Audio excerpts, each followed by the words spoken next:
Greetings to you all. I am Kate Fortune, President of the Friends of Turnbull Library, Ngā hoa o te whare Whakapapa Turnbull.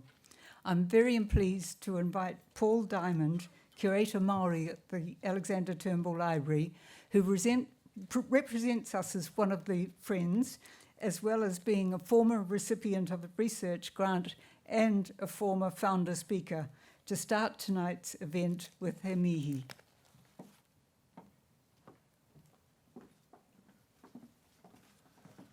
Tēnā tātou. He hono re he kororia, e maungarongo ki runga ki te mato, i te mato te whenua, he whakaro pai ki ngā tangata katoa. Ki ngā mate kua hinga i te toki o Aitua, haere koutou ki te moana nui, te rerenga o ngā waka i hoi ai e rātou mā kanaro i te tirohanga kanohi. Hoi anō, e mau tonu ana i ngā tō pito o te nākau. Āpiti hono, tātou hono, rātou te hunga mate ki a rātou, āpiti hono, tātou hono, tātou tōngora ki a tātou katoa. Kua whakaraui ka tātou i tēnei ruma a tāhua, kei te papa ki anei ko tiaki wai.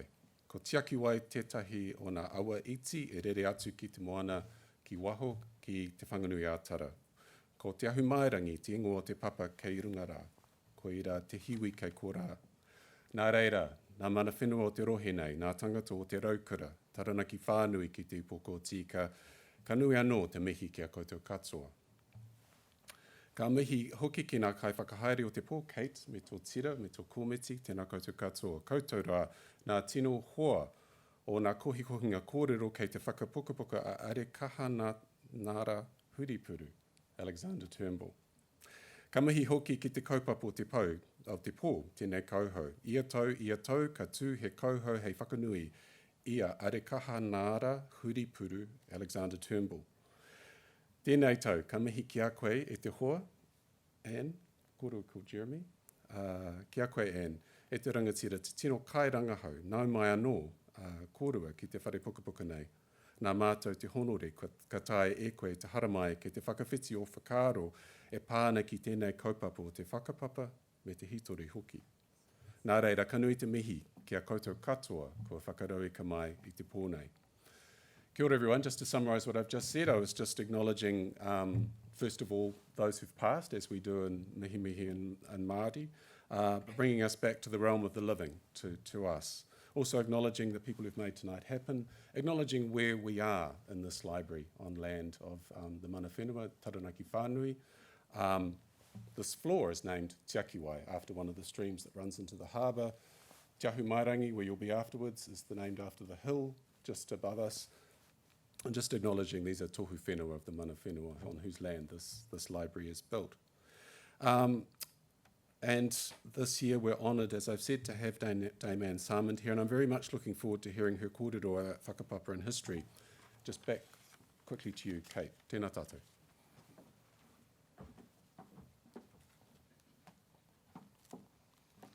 Kia ora, Paul.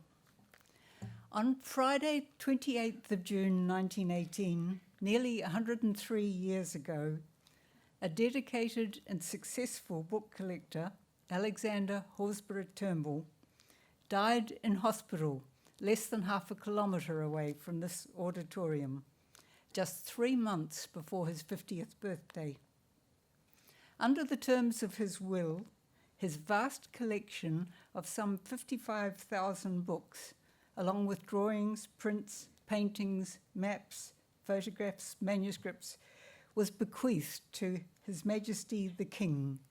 It was to be kept as a public reference library in Wellington to form the nucleus of a New Zealand national collection, known today, of course, as the Alexander Turnbull Library, the beating heart of the National Library of New Zealand, Te Puna Mātauranga Aotearoa. The Friends of Turnbull Library were established in 1939 to support and promote the work of the library. For many years, we've held an annual founder lecture to recognise the huge generosity of that man who gave his library to the nation.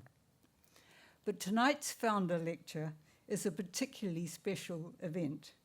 It's been postponed twice because of COVID-19, and it is in fact the 2020 founder lecture.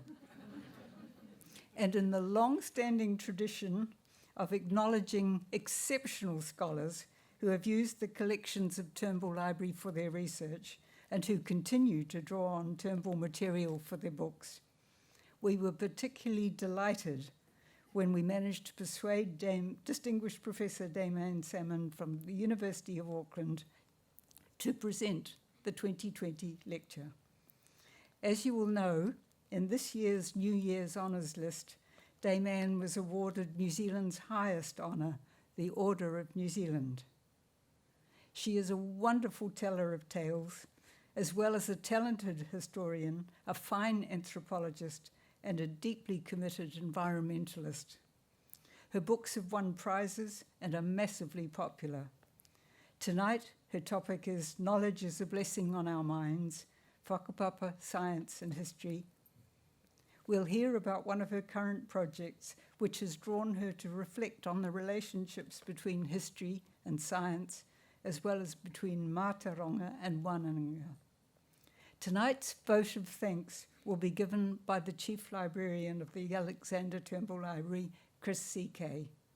We'll not be inviting questions after Damian's lecture, and I ask you not to come down and waylay her here.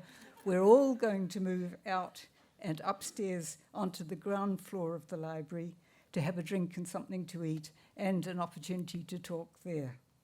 Now, please join me in welcoming Amiria Salmond.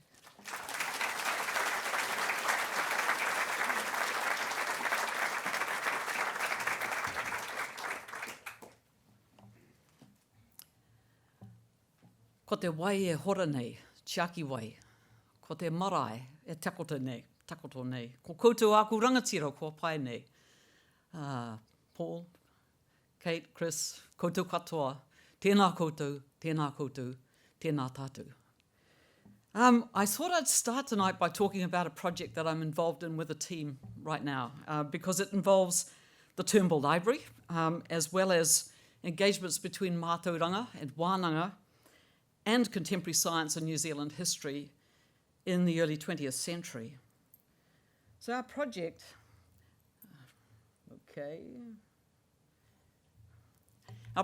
which is called Te Auhou, Transforming Worlds in Aotearoa, focuses on the period when Amiria Ngata, Te Rangi Hīroa, Maui Pōmare and a cohort of other Te Aute old boys, guided by Sir James Carroll, decided to change this country in ways that they hope would allow Māori to survive and thrive. In order to achieve these aims, they work with a range of Pākehā allies, including scholars and scientists, although those relationships were never straightforward and quite often fraught. Among their many initiatives were a series of ethnological expeditions that went out from the Dominion Museum to various Māori gatherings and communities around the country, immediately after World War I. Initiated by Amiria Ngata, the brilliant politician and tribal leader from Te Rāwhiti, in December 1918, so right about the time of Turnbull's death, these expeditions were organised in collaboration with my own great-grandfather, James MacDonald, who then was the acting director of the Dominion Museum. So this talk is about Whakapapa in more ways than one. It seems likely that the idea for these expeditions in the very first place was sparked by W.H.R. Rivers, who was a very famous psychologist and anthropologist at that time, who came to Wellington in 1915. Rivers had taken part in the 1898 to 1899 anthropological expedition from Cambridge University to the Torres Straits, where they used film, photography, and wax cylinders to record local rituals and practices. So during this visit to Wellington, Rivers must have discussed these Torres Strait expeditions and his genealogical method of research, which, as we'll see, captured Ngata's imagination. Ngata saw parallels with Whakapapa as a scholarly device and the potential of using cutting-edge technologies to record tikanga Māori.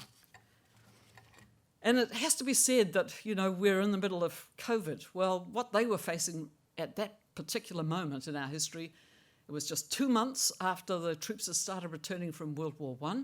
We'd had huge losses during the war. But in those 2 months, 9,000 New Zealanders died, and many of them were Māori. So Ngata was terrified that tikanga, indeed, many of them, would vanish with these experts. And they, Te Rangi Hīroa, Ngata, were very critical of much of the existing literature on Māori life. They wanted it to be more comprehensive, insightful and accurate from their point of view. Galvanised by the losses of all those tribal experts in the war and in the influenza pandemic, Ngata decided that it was imperative to use cutting-edge technologies to record as many ancestral tikanga as possible. So in December 1918, he wrote to the Minister of Internal Affairs, suggesting that film, photography and wax cylinder recordings should be used to capture the tonalities of te reo and the different dialects of te reo, poi, haka and waiata, and that a large gathering that was going to be held very soon in his own electorate in Gisborne would offer an ideal opportunity for some of this work. So soon afterwards, James MacDonald, who had served as government kinematographer, who was the first filmmaker, official filmmaker in the world. So New Zealand was sort of ahead of the game with that technology. Before joining the Dominion Museum, he also wrote to the Secretary of Internal Affairs, enthusiastically supporting Ngata's suggestion. So the first of these expeditions, which involved MacDonald, who you see there as filmmaker and photographer, along with Johannes Anderson, who you also see there, who was the first Turnbull librarian, who was keen to study whai, or string games, Māori string games, and Māori music. And also Elston Best, the distinguished ethnologist, who at that time was working in the Dominion Museum. And they attended the Hui Aroha in Gisborne in 1919. This was a very large intertribal gathering that was held to welcome home the soldiers, the Pioneer Battalion, the Māori soldiers who had survived World War I. And Ngata's close friend and formerly his private secretary, Raumore Balnevis, helped to organise the participation of the expedition in the hui. So he was in there choreographing the participation of these people in the Hui Aroha, and you can see him there with Johannes Anderson and Elston Best. So Monty Suter has actually written the chapter in our forthcoming book on the Hui Aroha, and of course Monty is the great authority on the Pioneer Battalion, but also the Māori Battalion in World War II, and he's written a fantastic chapter on that particular expedition. The second expedition travelled to the official Māori welcome to the Prince of Wales in Rotorua in 1920, where Te Rangi Hīroa, who had during the war risen to become the second in command of the Pioneer Battalion. As you will all know, I'm sure, he was trained as a medical doctor and then became a prominent Māori politician before enlisting and going off to fight. And he was a key organiser of this particular gathering. And Jim Schuster, who's, where are we? Oh yes, that's at the Hui Aroha, one of MacDonald's photos, and there's wax cylinder recordings as well. So Jim Schuster, whose ancestor Tene Waitere, the very famous Ngāti Tarawhai carver, carved a pouhaki for the prince, which has landed up now in Britain at the University of Cambridge. And he's told the story of Tene, the carver, his participation in the carving of the pouhaki, but also his own travels to Britain to restore this flagpole.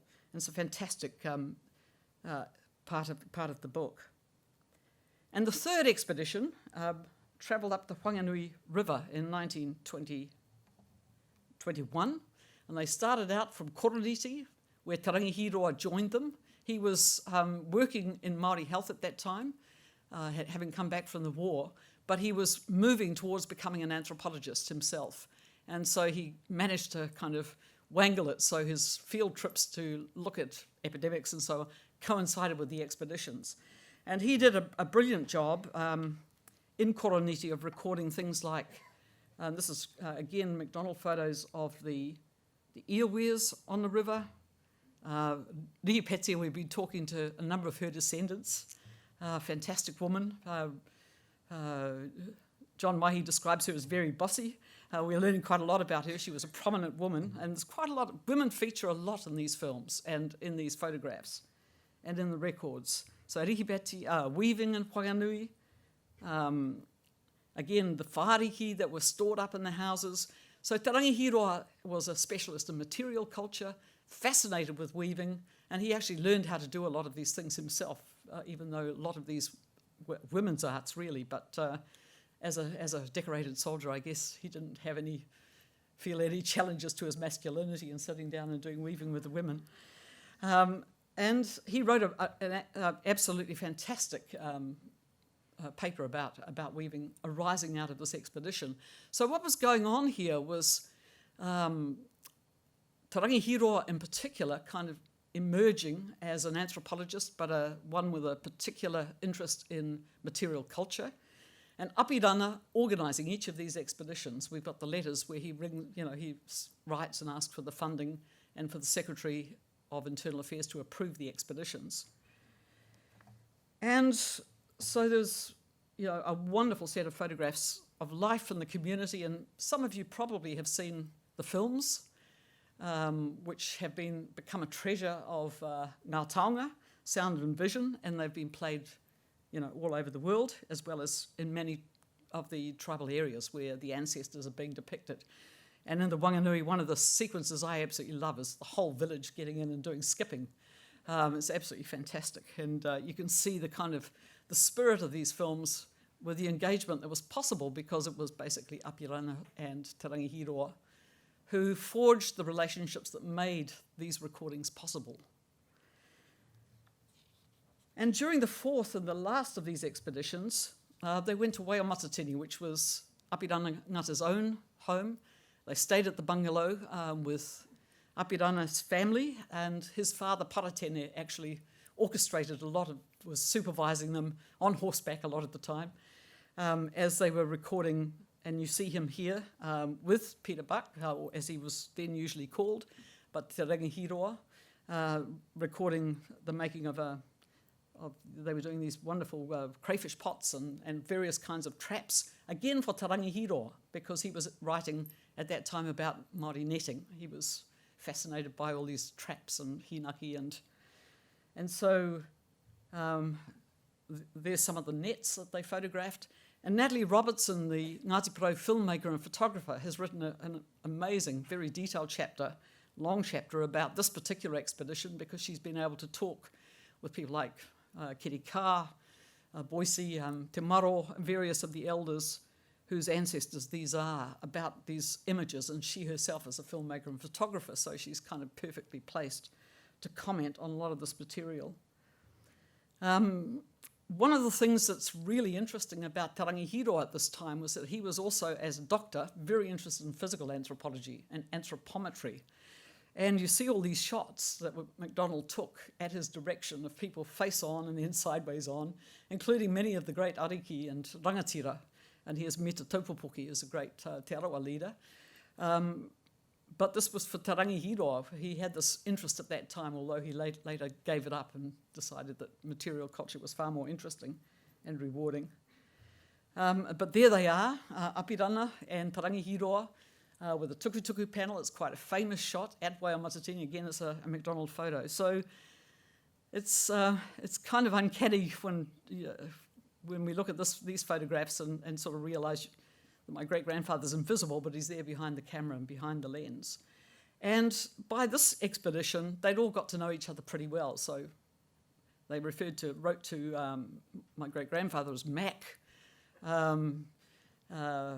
They called Johannes Anderson Tarawhai because he was always doing string games.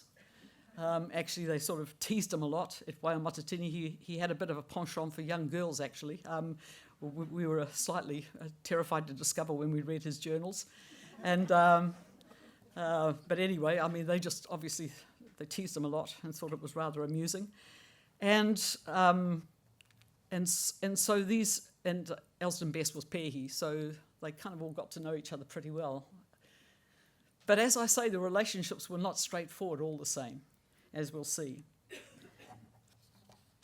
So, as far as we know, with our whole team, so Wayne Ngata has written the preface for the book, because obviously there's a very close connection there with Apirana, and Arapata Hakiwai's writing one too, and I went back into my files and realised that Arapata and I had exchanged letters about this project precisely 30 years ago.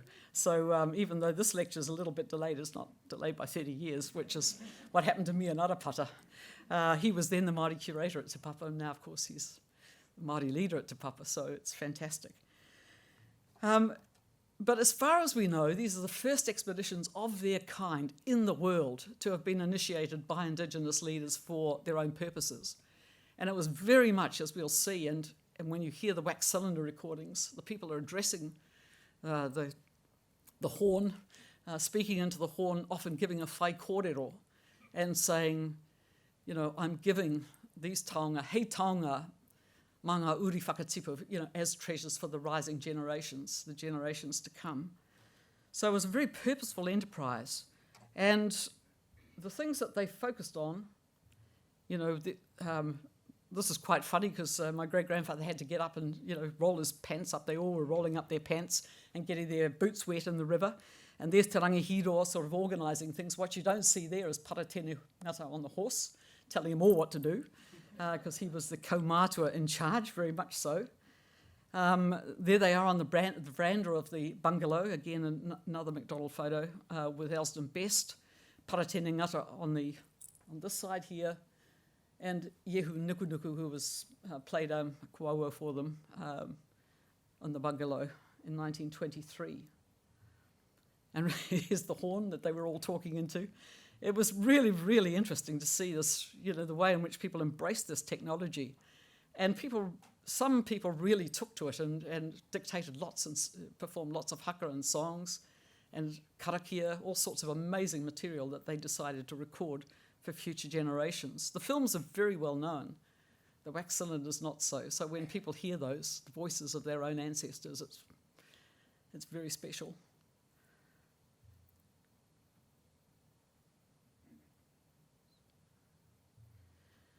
So how did they, you know, so they were recording because Ngata at this time was, as I've mentioned, Te Rangi Hīroa was getting ready. He was getting ready for an international career in anthropology, and he eventually he was recruited by the Bishop Museum in Hawaii, and Natalie and Billy Lithberg from our team went there and looked into the Te Rangi Hīroa archive there, which is big, including lots of the photos from the expeditions.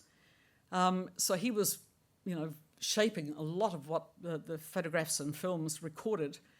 But Ngata had this passion for the decorative and oral arts. And so, again, MacDonald was photographing for Kairo, Tukutuku, and also they were recording lots of more teatea that eventually Apirana Ngata drew upon when he was writing the volumes of Ngā Mō Teatea. So they're often referred to, and you know it's the same one that is in the books. And Elsden Best was interested in, he was pretty old and quite frail by this time, so he wasn't much of a force on the expeditions, but we do have some of his field notebooks. And he was the most fluent speaker of the non-Māori participants by far. And so his field notebooks are full of little details about fishing and all sorts of place names, going right up the Whanganui River, naming a lot of the power on the river. There's lots of really interesting, beautiful little details in his notebooks. Johannes Anderson, of course, was doing the string games, and he was trying to make sense of Māori music. And there was a little bit of vying going on because Apia, obviously, was a great expert on Mō Teatea. And yet Johannes Anderson, as the Pākehā scholar, was writing about Māori music, which he couldn't perform, and he couldn't speak Māori. So you can sort of see in some of the commentaries that Api was quite sceptical. A lot of these records, including Anderson's and Best's field diaries, ended up in the Turnbull library. And Paul, it's been great working with you and trying to track down all that material. While the films that were originally in the Dominion Museum, they ended up in Ngā Taonga Sound and Vision, where they were restored in the 80s and then taken around the world. And they've been shown in lots of marae around the country. Lots of people have seen these films. very first time I saw them was actually when Te Māori was brought back from America, the exhibition of Māori carving that was taken overseas. And they had a big screening at the St James as part of the program celebrating the return of Te Māori. And my mum and me and our daughter Amiria, we all went to see them. So the three of us, the descendants of MacDonald, sort of turned up. And it was an amazing occasion because Whena was there and Dame Te Ata was there, a whole bunch of people, these silent movies that were being narrated in a really beautiful way by a former Māori actress, who became absolutely fantastic in that role.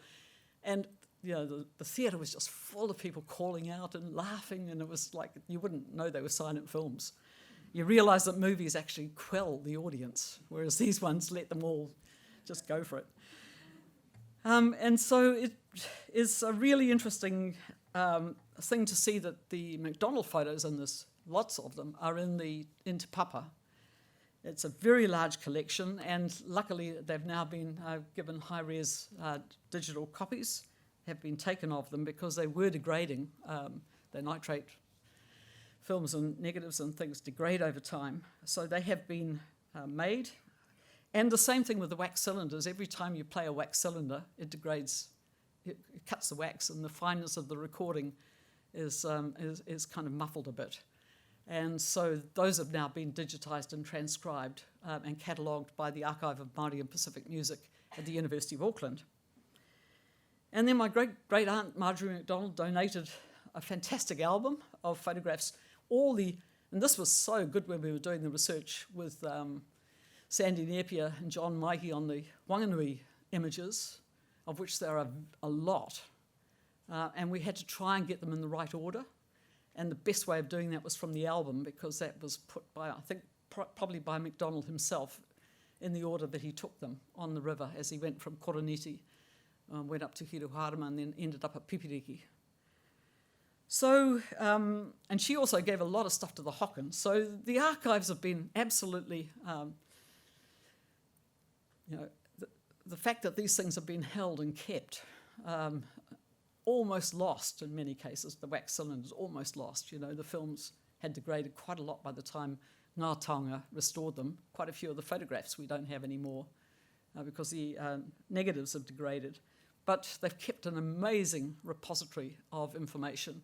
And so many ancestors, voices, faces, tikanga, the sound of the reo back then, that's all there in these records, as Api intended. And the people that actually did the recordings as well. It was really moving for me. It's, people often talk about museums and how they have these family treasures. Turned out that MacDonald had a kaitaka that was given to him by Paitini at the Hui Aroha. Paitini, who's a very important Tūhoe elder and a friend of Elston Best's, and that's now in the Otago Museum. So I had a lovely time not so long ago going down to see that with the curator, the Māori curator down at Otago. And Te Rangi Hīroa had this amazing photo index of material culture from all over Polynesia that he built up over the years in the Bishop Library, in the Bishop Museum in Honolulu in Hawaii. And a lot of the MacDonald photos are there, but with Te Rangi Hīroa's field notes. So we know who these people were from his field notes when we don't always know from any other source. But he also describes, and we got these beautiful sequences of people weaving, making crayfish pots and so on, done to his directions, obviously, and then he's recorded the sequence of events in his field and in these note cards. So he went there, and not that long after the last of the expeditions, he went on an expedition with the Bishop Museum in 1926, landed up in Hawaii in 1927, and never really came home. Well, he visited, but never. Ngata always hoped he would become a professor of Māori anthropology in Aotearoa, but that chair was never created, so he became a professor at Yale instead. And Natalie Robertson and Billy from our team, our research team, actually the Hawaiian curators gave them permission to take digital records of that archive while they were there in 2018. So Linda Smith, Professor Linda Smith, who many of you will know, has written extensively about research in Te Ao Māori. Speaking in 2010 to an audience of Māori archivists and curators, made the point that ancestral taonga are often scattered and fragmented. They found their way into different sorts of collections because of the kinds of so-called objects that they are. And she says they're bits and pieces all over the place, and we need to reconnect them and reconnect them to the people to make us whole again, she said. You know, they've been scattered, they've been fragmented, these little bits and pieces all over the world in some cases. So that's one of the things that we've been most intent on in this project, is trying to find all the taonga that were collected of whatever kind during the expeditions, and then organise them so that the descendants have easy access to them and know what's actually there, because quite often this material is quite difficult to find, and to know quite a lot of the archival records are not accurate, we've discovered as well, wrong names and that sort of thing. So it's been really fascinating doing that kind of Humpty Dumpty type of research, and we've all loved it. We've had such a lot of fun doing this kind of, it's a real scholarly kind of taking bits from here and there, as Paul and others will know, and finding a whole life and a whole series of lives kind of tangled up behind these records. And the thing that I've also been really fascinated by, because in a way it's very current, is to hear Te Rangi Hīroa and Apirana Ngata. And when I call him Api, it's because Hīroa Sterling always used to call him Api. He was mentored by Apirana, and then I was fortunate to have a close working relationship and personal relationship with him and Amiria for many years. And so Api and Te Rangi Hīroa, as scholar politicians, soldiers, they were extraordinary people. I mean, just absolutely extraordinary when you know that Apirana was the first New Zealander to get a double degree in law. And his first article was published when he was 18. I've read his first article, it's fantastic. He was composing poetry and sort of having that published when he was first at university, and he was young when he first went off to university. They were brilliant, both of them. And they were talking about Western history and Western science a lot in their exchanges. They were really struggling because they were dealing with people who were being proclaimed as the experts, and having to deal with that from their own vantage point of people who were deeply immersed in trying to understand and master a lot of these taonga for themselves as descendants. And they talked a lot about anthropology, which is my own discipline, because that was something that kind of both fascinated and I would have to say probably repelled them at that time. And they really were very dissatisfied with the way in which it depicted Te Ao Māori. And so I've got some quotes that I want to share with you, because they could be, ones that are being said today. So this is Te Rangi Hīroa writing to Ngata. He'd gone off to the Cook Islands with the Bishop Museum on his first field expedition as a budding anthropologist, having already, been second in command in the Māori battalion and an MP and before that a doctor. He said, as you said in your last, we start off with the atmosphere. The Polynesian corpuscles take us beyond the barrier that takes a pākehā some time to scale, and the key of speech cuts out some other months. Then the plaiting techniques of Whanganui, so he's referring to that expedition, the net strokes of Waiapu, so that's the East Coast expedition, cuts out 1 or 2 more months that Stokes, who was the leader of the Bishop Museum, would not allow for. I'll be pleased to think that the board's first venture into Polynesian research will compare favourably with the Bishop Museum publications. So they were already sort of pitting themselves against global anthropology, not just local anthropology. And as that evolved, and he was getting more and more involved with various professors from not just America, but Britain as well. He was, Te Rangi Hīroa had a lot to do with British anthropology as well as American anthropology. And he's saying, I've worked up to the stage I'm dissatisfied with myself and want to be the best, do the best work of which I'm capable. And this lies in the field of anthropology. So this is a man saying, I've found my life's work. The past have gradually trained me for it. I think that the time is now ripe when I should devote myself entirely to it and keep up our reputation in this branch of scientific work. I can more than hold my own with other workers in the Polynesian field. It's right and fitting that the highest branch of the Polynesian race, so, he was not without his own kind of, well, as we'll see with Api as well, should be in the forefront and not leave the bulk of the investigations to workers who haven't got the inside angle that we have. They miss things that are significant to us. So this is a critique that's good. This is way back in 1927, and as I say, could be today easily.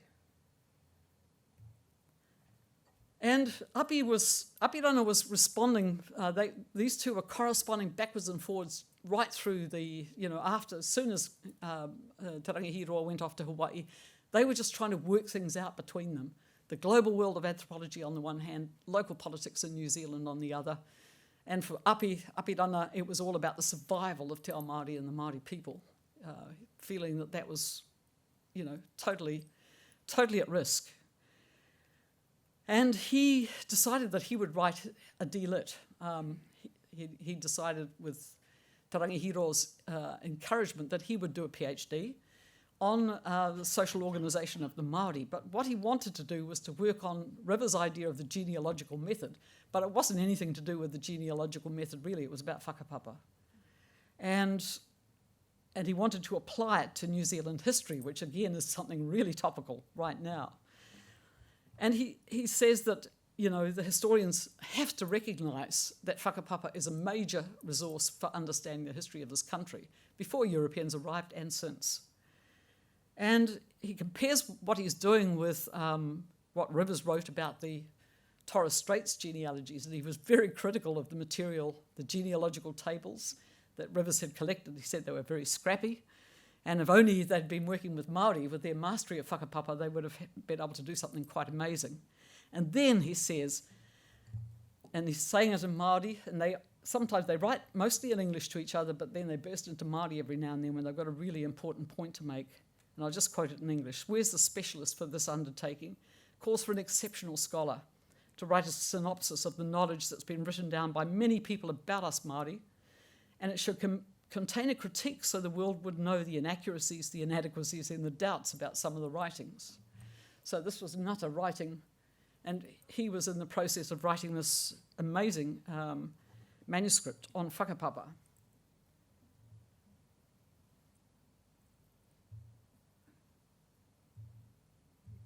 Okay, looks like my slides have come on. Have they petered out? Oh no, there we are. It's just a blank one there. So what they were sort of talking about with each other was, how can we do this better? How can we draw on the deep knowledge that we have as inheritors of this mātauranga, this wānanga? And what will it mean for this particular discipline of anthropology? And this is how Te Rangi Hīroa responded to Ngata's kind of plea, if you like. He was saying he, the anthropologist, and talking about anthropologists in particular, is a collector with bottles ready labelled, and everything must go in one or other of these bottles. The bottle that has been labelled in the university classroom and not in the field, that the labeller never saw.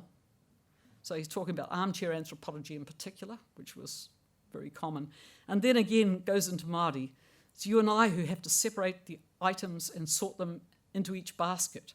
It's you and I who must weave a new basket for the items with which it would be wrong to place in. Who of the Pāka would dare to say to us, your destroying of this food is wrong, just meaning the work that you've done is incorrect or inaccurate. So he's writing back again from Hawaii in that way. So their critiques, I think, are, they're really very contemporary and very penetrating. Their discontent really focused on the way in which Western science, in the form of anthropology, was dividing Te Ao Māori up into categories like religion, mythology. They had notes and queries. They were both reading voraciously in the anthropological literature, and they were reading notes and queries in anthropology. It says, if you go and look at that document, which was the Bible for field workers in the 1920s, religion, mythology, superstition, law, agriculture, etc., based on Western ways of understanding reality rather than Māori framings. radically distorting te ao Māori in the process, which was the point that they kept on sort of making to each other. So Ngata's response to this was extraordinary, totally predictable, I suppose, because he was a master of te reo. But when they were in Hawaii, Natalie and Billy found the missing half of a manuscript, half of which is in the Turnbull, which Ngata had written to Te Rangi Hīroa when he was working on a lecture he was going to give here in Wellington to the Historical Association on the genealogical method and New Zealand history. And he wrote this for Te Rangi Hīroa. When you read the typescript, it's clear that it was written for Te Rangi Hīroa. But he was asking himself, how did those old wānanga experts manage to master this vast array of information that they could hold in their minds on place names, whakapapa, all the ramifications of tribal genealogies, alliances, marriages, battles, adoptions, the whole gamut of oral history. And what he did was he delved into te reo to come up with answers about how they achieved this feat of memory. And I remember, when I was young and travelling around to different marae with Eruera in the car with Amiria as well. But Eruera is a wānanga trained expert. He would just sort of, this multi-dimensional matrix of some amazing kind in his mind where he could just, we're going off to a hui and he'd think, how had the kaupapa? What's the kaupapa of this hui? How do I relate to those people? What are the things that bind us together? What are the things that have maybe been controversies in the past? What more tea goes with that? What tauparapara, And in the car, there'd be this kind of wānanga happening as he sort of got himself ready to stand on the marae as a really very well-known orator and speak. And so Ngata was saying that the terms in te reo that he came up with when he was talking, he sat down with some of these old whakapapa experts and asked them to describe the different techniques for reciting whakapapa. And one of them was takiaho, which means to string fish on a line. And we've actually got a photograph. I haven't got it here today, but a McDonald photo of people holding up fish that they'd caught and they'd strung on a line. And the aho is the line of descent, and the fish are the various ancestors. So that's when you're tracing a direct line of descent, is the takiaho. But you're also thinking of this kind of fishing device. The kōwhata, though, that's really... These old feasting stages they used to build, these are, great big complex horizontal and vertical structures. And you display different types of food on them when you were running a great big hākari for some major occasion. But what a whakapapa expert would do is array the ancestors like that and display them for a particular purpose. So the sort of thing that Eruera was doing, tracing along and then coming down and then going side, but displaying all that information for a particular recital, for a particular kaupapa, was the kōwhata. And then the tāhuhu, which is, he talks about, which is, the ridgepole of the house, but also the main line of descent, and then the hekea, which are the subsidiary lines coming down, but the rafters, and then landing on the popo, which are particular ancestors, that this is another way of... And, when I read that, I was thinking of... there's some wonderful books on the old Greek and medieval memory theatres, they called them, or memory palaces. And they were kind of architectural mnemonic devices where somebody who was mastering a lot of material orally would array in their mind this kind of memory palace and have things stored on different levels and in different places in this palace. And it seemed to me there's this sort of thing that's going on here which helps to explain the huge amount of information that these people could hold in memory and check it with each other. So he says to Rangi Hīroa, we can trace incidents or personnel strung on this aho, the line, the takiaho. Or we can hang them on a hākari stage. Or from the first weft in a garment when we're weaving a garment, that's also the tahu is when you're weaving as well. So this works with weaving as well. Or the ridgepole of a house. Or uncovering the layers of stored information and thatching. And you can imagine, how Te Rangi Hīroa, with his deep knowledge of a lot of these technologies in Ngata, were having a huge amount of fun with each other, sort of seeing how these elders managed to, and it's the idea, the forms of order, the sequence, he says, pervading all is the idea of order, sequence, and arrangement. And in boastful mood, there's a suggestion of dressing or adornment, of lifting pedigrees out of the ruck. So this is a way of, whakapapa as an art form. And you see, again, this is a sort of contemporary version of this with Michael Parekowhai playing with kōwhaiwhai. But the double spiral is Pei Jones, who was a junior colleague of Ngata's, and they worked together quite a lot in Ngata's later years, came up with this, again from some of the wānanga experts, of the double spiral as being a kind of recapitulation in carving, or indeed on the skin, of the old cosmological chants that were taught in the whare wānanga.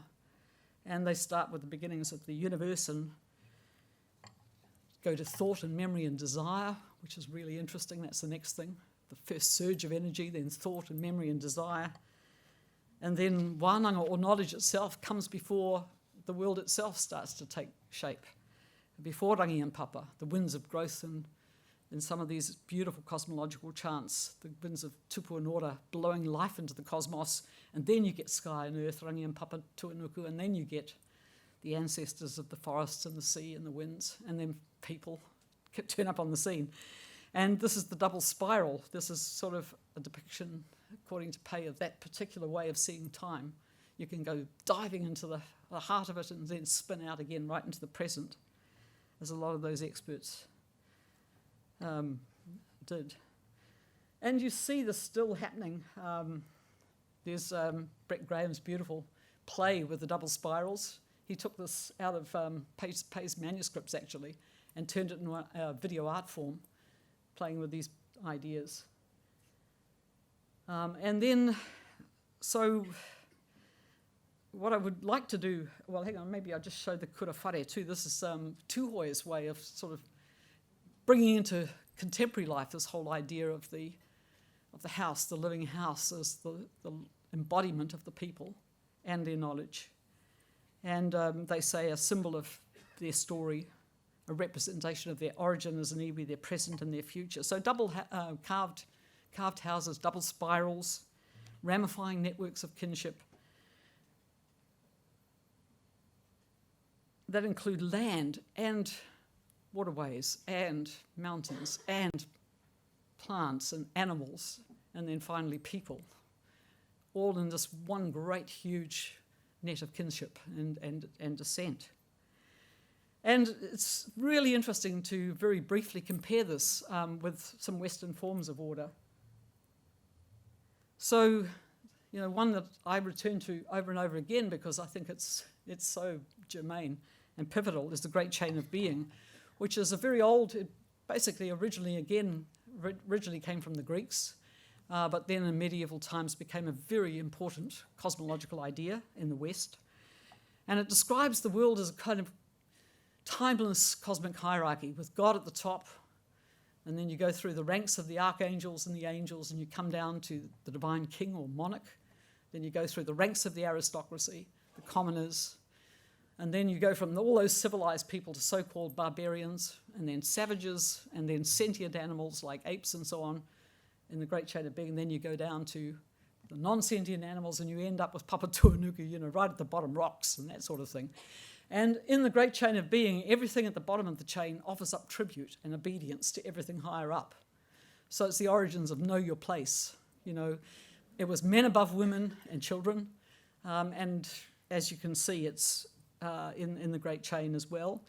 And when you think about this, what a perfect mythic underpinning for things like imperialism, white supremacy, slavery, the class system, sexism, trickle-down economics, the 1% and the 99%, the idea of the environment as a resource for human extraction, resource management, ecosystem services, the earth offering up its services to humankind.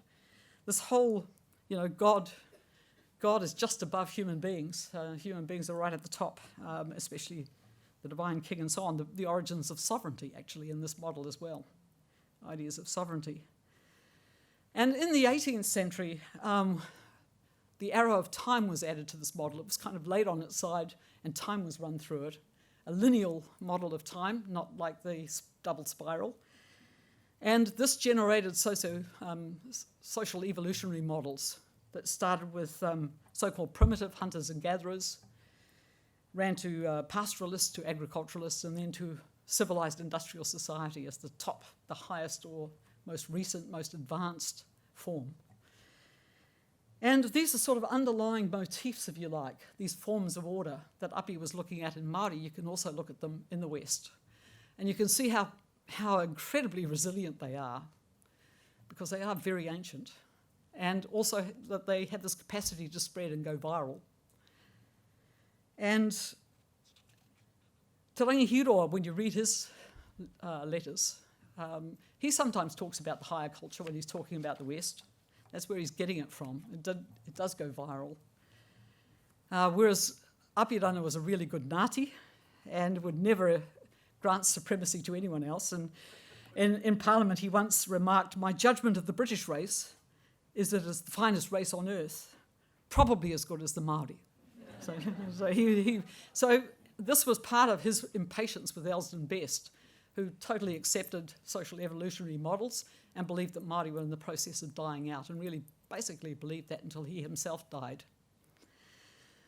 So in a lecture on the genealogical method that was delivered to the Wellington branch of the Historical Association in 1927, there's the typescript, which is in the Turnbull.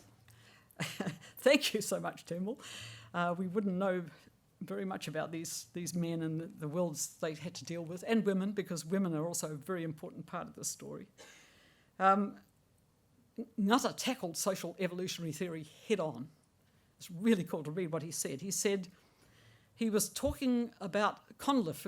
J.B. Conliffe had just published a short history of New Zealand, and the preface was written by a historian called Dr. Haidt. And he had written that New Zealand was really interesting because, in the first place, the development of human society is, to a certain degree, epitomised in the history of New Zealand. The hunting and fishing stages of primitive man are, inter alia, illustrated by the life of the Māoris. And the pastoral, agricultural, and industrial stages have succeeded and overlain each other so rapidly in New Zealand that a surviving pioneer and one of our early settlers has witnessed in his own lifetime the economic and general social development that has occupied centuries in the lands of the old world. So sort of seeing the history of our country after European arrival as a kind of very rapid run through social evolutionary theory. And Ngata was very acerbic. I mean, it's really interesting to see how he wrote and talked.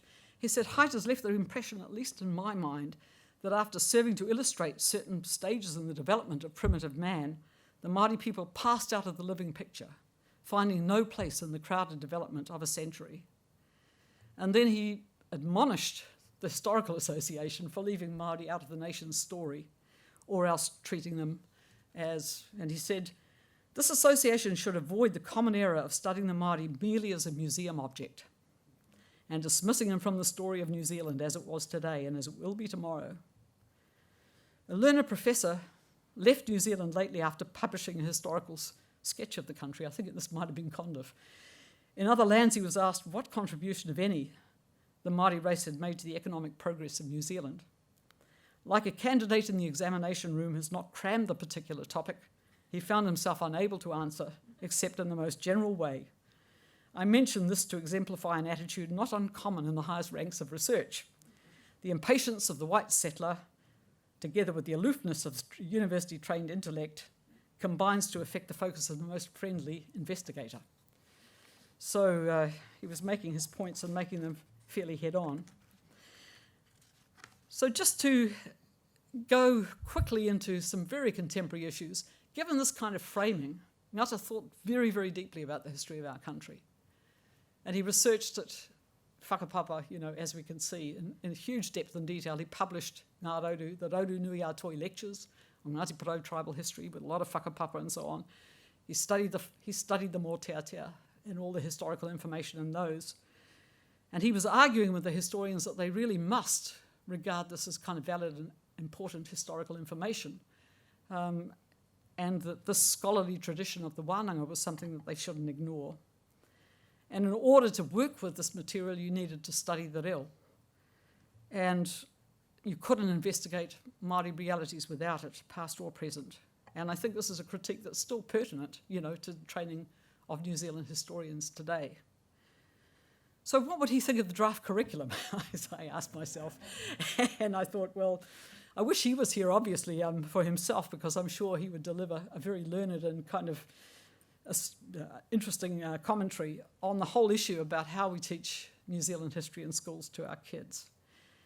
And I think he would be very happy with some of the framings. So there are key framings, for example, Whakapapa and whanaungatanga. Well, that would be right up his alley. That's what he was arguing for back in 1927. Tūranga waiwai and kaitiakitanga, that would be right up his... He was very much about the care of local landscapes and fascinated by land. And te tiriti, again, something he wrote about for himself in his own time. So I think he'd say those were, interesting and valid ways of focusing the draft curriculum. But I think he'd also find gaps, and I think he would also probably be asking that the framers dive even deeper into Māori conceptions of whakapapa to inform the framing of the curriculum. Because it's interesting, when you look at his sketch of New Zealand history, it starts with life back in the homelands, as this one does, and then traces successive migrations to this country, including those from Europe and elsewhere. So with whakapapa, when the Europeans turn up, they turn up in the whakapapa if they marry in, or there they are. There's no great big announcement that says, Captain Cook has arrived and lo and behold, there's a new world begun. It's basically, there's a Pākehā ancestor in there, and this line and that line and the other line. And they're there when they arrive. And you find that he was fascinated by the way in which these relationships evolved through time. Very critical of aspects of it, but always fascinated. So he talks about the European explorers, he talks about the whalers and the sealers, and then the treaty, and then the arrival of settlers from Europe and elsewhere en masse. Talks about the wars, the New Zealand wars and the world wars, and right into the future. So he's out into the future before you know it. And always thinking about the future when he's talking about the past. And it's interesting when you look at the draft curriculum at the moment, it's got a whole strand on migration, and brings the migrants come from Polynesia, from Hawaii, and so on. And then all of a sudden there's a sort of bare mention that there might be some more people that have turned up, and then we're talking about urban migration of Māori to the cities. And I think what's interesting about that is it's a bit different from the way that Ngata framed it. He was, I think, intellectually really interested in studying the relationship as it evolved through time, and finding ways of trying to understand the dynamics in ways that were sharply critical a lot of the time, but also acknowledged that a lot of these people were in the whakapapa. And he castigated New Zealand historians for treating Māori as barbarians and savages, and rightly so, and for leaving them out of the story. And it would be kind of tempting, if you like, just to flip the tables and do it the other way around, but that's not the way that, for example, someone like Eruera, and many people will know this from their own family whakapapa too, Duncan Stirling, William Stirling, back to Scotland, very interested in the homelands that weren't just the ones in the Pacific. So I think it's really interesting to think about the power of the past and the way we frame it, and the way we deal with our own ancestors, but also those of others, I think has a huge amount to the way we treat their descendants in the present, and always has done. That's the power of history. And there's a literary scholar, Geoffrey Harpham, who said, we confront not just our ancestors, but our own capacity for determining who our ancestors were, and thus for determining who we are and might become. This capacity should be treated like fire, with great respect for its power to create and to destroy. And the way in which we do this, I think, is really, really important. And Ngata, as a scholar, politician, passionate advocate for his people, engaged with those issues head on. And it was very practical for him, I think. He was talking about the survival of Te Ao Māori and the survival of Māori people as Māori. That's what he was fighting for his whole life and his whole career. And he wrote to Te Rangi Hīroa and said, I think in moments of introspection, you and I and Balnevis and others would have to acknowledge that our hearts are not in this policy of imposing Pākehā culture forms, so he's talking about culture forms, on our people. Our recent activities would indicate a contrary determination to preserve the old culture forms as the foundation on which to reconstruct Māori lives and hopes. And that's in the 1920s. So I think he would find common cause with a lot of what's happening in Aotearoa at the moment. I think he'd be right there with the framers of the Te Awa Tupua Act, when the Wainui people insisted that their ancestor was a tupua, awa tupua, a living being with its own life and rights and kind of intentions, and the Urewera Settlement and the Urewera Act, where Tūhoe did the same thing and refused to regard their land as property, refused to adopt a Western framing, and saying the Urewera owns itself, those kind of arguments. I'm sure he would insist on the study of te reo as a prerequisite for the study of the training of any New Zealand historian. And he'd be there with scholars like Jacinta Ruru and Aroha Harris and the Maire Tau, Monty, Dan, Linda and Graham Smith, Paul and others, and a burgeoning younger generation who are arguing for, insisting that wānanga, tikanga, Māori ways of knowing are built into the frameworks of our scholarly enterprise and our scientific enterprises in New Zealand, giving us new ways of thinking, of framing not just the past, but with these ramifying models, relational models that you see in Whakapapa, kind of the way in which they echo, for example, with complex systems theory and a lot of these new scientific ideas, so-called. There's new thinking that we are doing in New Zealand. Many people are doing it, interrogating the past and trying to imagine new kinds of futures. So Eruera and Amiria, so Eruera, and you see there's Ngata right over his shoulder in his house. That was Eruera's living room, and that was the relationship he had with that kaumātua. He and Amiria talked a lot about Ngata. They both kind of admired him hugely. And Eruera, who trained in the old wānanga tradition, he's the one that said, knowledge is a blessing on your mind. It makes everything clear and guides you to do things in the right ways. And I think this applies, for example, to the way we think about our relationships with the living world around us. In that the cosmological chance, as I mentioned, there's this first surge of energy, and then you get thought and memory and desire, then knowledge, and then the winds of growth and life blow through the cosmos, and then phenomenal reality starts to take shape, and then you get the plants and the animals. Rangi Nui and Papatuanuku, the plants, the animals, the rivers, the ocean, and people, all interlocked as kin. And there's this human beings turning up relatively late in the story of how the world has taken shape. And their migrations across Te Moananui Kiwa being traced, along with subsequent migrations around local landscapes, as in the new curriculum. Europeans turn up in Aotearoa when they arrive in this story, and there's an interest in their homelands too, and how they made their journeys. And I think if our children learn to think about the history of our country in this way, without the existential arrogance that places human beings just below God and above all other life forms, and the world itself, the living world itself, defining it as resources to be managed for human purposes, to serve us as people, and organise as human communities in top-down ways. It's where you can see inequality has also got its underpinnings in these models. I think we'd have a really good chance of having ways of thinking amongst the younger generation that avoid a lot of the issues that plague us, not just in New Zealand but around the world.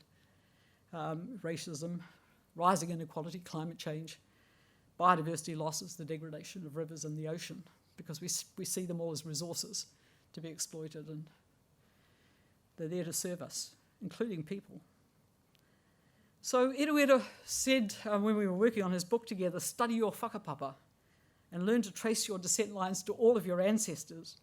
The old men told us, study your descent lines as numerous as the hairs on your head. Understand the divisions of your ancestors so you can talk in the gatherings of the people. Hold fast to the knowledge of your kinship and unite in the unity of humankind. And when I go back now and think about the work that we did together over the years and the books, the stories they told about their lives in the past, it's really interesting to see how they recounted their own personal histories as well. Sort of very direct, very little censorship, actually. All sorts of things got talked about. And the people all sort of turn up in their turn, and they're there as, living, powerful people like Mihi ko tukutuku, the Williams family where when Amiria grew up in their homestead, vivid memories of watching their high heels when she was sitting under the table as a little child, the way you used to clip each other on the cheek when they came down for breakfast, the things that fascinated her about Europeans. And so just to finish, one of the things we've been doing in our family has been taking Hīroa's advice, and especially through the work of our daughter Amiria. Well, there's Amiria, there's a little kid sitting on Nanny's lap. And she has, having been an anthropologist at Cambridge herself and senior curator at the Museum of Archaeology and Anthropology there, and someone that knows Paul and many others really well, she started delving into, having worked with on Māori anthropology and Ngata and all sorts of things like that with Hauiti and Wayne and various others, she's turned to trace our own descent lines, especially through James MacDonald, and back to the ancestral island of Ulva, which is just next to Mull, off the west coast of Scotland. So while delving into the history of the things your kids teach you, delving into the history of Ulva, she discovered that James MacDonald's great-grandfather, John Curry, was himself a Gaelic scholar who in 1815 sat down with local elders on Ulva and wrote a manuscript of Gaelic songs and stories for Staffa, who was the laird of the island at that time. And his Gaelic name was John McVarich.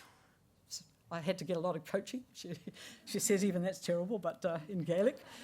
Descended from this long line of bards, the McVariches, who are actually pretty famous in Scotland, I've discovered in the last few weeks, who memorised and recounted the genealogical histories of the Lords of the Isles. And the work of these learned men, they trained, a bit like the Wānanga in a way, was to hand down to posterity the valorous actions, conquests, battles, skirmishes, marriages, feasts and funerals, and to repeat them at the gatherings of the people so that they kept their tribes, their cadets and their branches so well and distinctly separate. And I today started looking up some of the manuscripts written by this lineage of bards. There's the Red Book and the Black Book, and they're quite well known. Beautiful laments, songs of battle, etc., etc. So Amiria, our daughter, is now studying Gaelic and working on a book on the history of Ulva with local people who recently brought back the island. So it's this double spirals of time. Who knows how history drives us, and the way in which our ancestors spin out of the past and in various ways and draw us into the future. And in our family Bible too, as part of all this searching around, we find in the handwritten genealogies on the front flyleaf of this massive, great big leather-bound Bible, a William Sterling MacDonald 6 generations back. So we wonder if there's some, because of course the Sterling, there was a maternal line in there somewhere, obviously, that, who knows, could link with Hīroa Sterling's Scottish side. So talk about migrations, talk about the ironies and the beauties of the past, and the controversies that are still with us today. We haven't resolved them. When I read the stuff, the exchanges between Api Ngata and Te Rangi Hīroa, I've got a lot of friends who would write the same sort of thing today, I'm sure. And so as Hīroa used to chant, whakarongo, whakarongo, listen to the cry of the bird, calling bind, join, be one. This was his favourite tau parapara. Bind within, bind without, bind above, bind below. tie the knots of humankind. The night hears, the night hears. Bind the lines of people coming down from Great Hawaii, from Long Hawaii, from Hawaii far away. Bind to the spirit, to the daylight, to the world of light. Kia ora.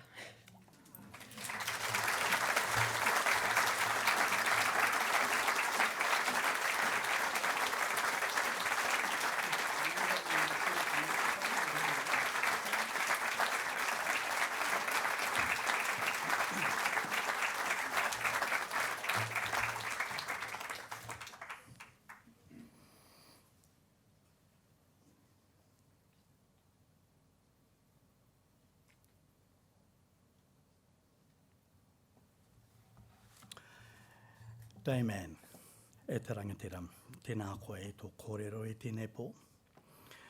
I whakahonoretia e a mātou e o whakaro. Thank you. A politician, a photographer, and a librarian. 3 men in a boat paddling up a river. That could have been a terrible joke. But those men, figuratively, were Ngata, MacDonald and Anderson. There's been nothing terrible about this evening, and we weren't expecting jokes. We were expecting knowledge and expecting wisdom, and that's what we've had delivered to us tonight. We were expecting you last year. And I note early in your presentation you talked about this lecture being some 30 years late. I was in this auditorium 30 years ago, listening to Sharon Dell, who was then the keeper of the collections, introducing a lecture from you. At that time, I was a library assistant deep in the bowels of this building, ironing Māori language newspapers in preparation for microfilming. The tools have changed. One of the things that pricked my ears up were you talking about the technologies. The technologies that those boys from Te Aute recognised and adopted and adapted for their own means.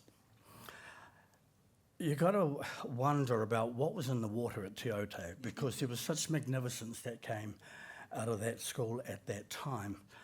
I am greatly optimistic when I see some of the scholars that come to this place today.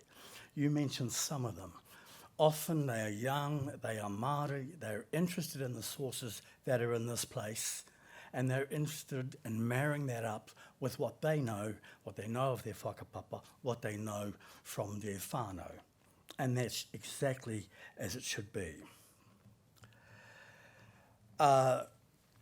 The circularity, 30 years ago I was in this place and I heard you talk. For me, that is about the takarangi spiral, that never-ending circularity, where you can zoom in the past or pop out into the future, and that's what research is about. It's about drawing on those sources and coming up with new knowledge, the infinite nature of new knowledge. How appropriate that the title of your talk was Knowledge is a Blessing on the Mind, because that's what this place is about. It is about searching for the evidence, looking to a variety of sources to generate new knowledge. How appropriate that it is you giving essentially the centenary founder lecture. A few months late, nevertheless, but it was worth the wait. I am about to invite you all to join us upstairs on the next floor, and I'm about to regale you with an advertisement, because this is, at long last, our centenary year realised. And one of the things I want you to note when you go to the first floor, to the ground floor rather, is one, the takarangi spiral, which adorns our walls in various motifs. It was never put there to be pretty or to be decorative. It was put there as a reference to older forms of knowledge and what this place was about. I also encourage you to peek through the glass at the National Library Gallery, so you can get an advanced peek, albeit through a glass wall, of our centenary exhibition, which opens on Friday. You will see a couple of things. You'll see an ancient cuneiform, a stone tablet with ancient writing chiselled into it in a language that probably none of us can decipher. What that tablet is about whakapapa. Whakapapa from other parts of the world that have a connection to where we are here today. I want you also to note the tremendous new artwork commissioned especially for our centenary year from artist Matthew McIntyre Wilson. It is a series of hinaki, nets. And on that note, I would like to give Alexander Turnbull the final word. When he said anything whatever relating to this colony on its history, flora, fauna, geology and inhabitants will be fish for my net from as early a date as possible until now. Ladies and gentlemen, please join me in thanking Dam and Salmond.